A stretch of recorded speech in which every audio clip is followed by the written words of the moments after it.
Hi, today I want to talk about establishing timelines in our sales cycles. It's a really important process to help your buyer understand the steps that are involved, not only engaging with you, but for you to understand the steps involved on their end internally on making a decision. Now, remember, anytime we're doing something with our customer, we're trying to create a better customer experience. Happy customers buy from folks that they trust and like. So the better job that we can deliver in each conversation and have a professional engagement, the more likely a customer is going to buy from us.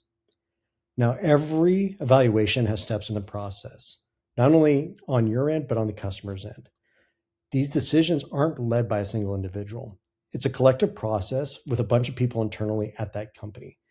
You need to develop your champion, align on a decision-making process, and get those milestones behind what's a compelling event. Now, you may ask, what is a compelling event? That is the motivation of the decision. What is driving it? Is it a fiscal year end, a project deadline, a board mandate?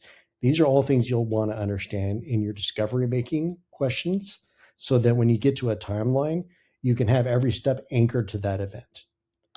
Now, set the stage with some of that preparation, right? When you do your pre-call prep, make sure that you know who all those potential decision makers are. Look on LinkedIn, try and find C-level titles, and try and align it by department. Also look for potential fiscal year end dates. You always want to follow the money, right? And budgeting is the central point on where you can find money that's been sourced. And allows you to ask some really poignant questions in your discovery process, right? Are you researching or is this an active project? Is this budgeted for this calendar year or the next one? Who's it coming from and which department? So these are all really direct questions that helps you understand, one, is there urgency behind the project? Is it funded? And does it have an executive level sponsorship behind it? You'll also want to marry your process with their process. So there's multiple steps going on, right? You have milestones you're trying to hit in your evaluation process, but they have steps internally in their organization to help make a decision. Some other questions you'll want to ask is, have you made decisions in the past, or how's that gone? Who else needs to be involved in that process? And when do we need to do this and why? Again, you're trying to find that compelling event that's driving the urgency behind everything. Now, once you establish those concrete facts, you want to line up questioning so that you have a very firm grasp if this is a deal or not.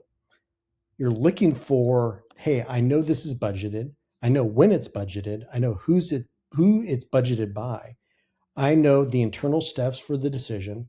I know the roles of the evaluations team, and I know the consequence if they don't make a decision. Now we're ready to create that timeline, and you want to document all the steps.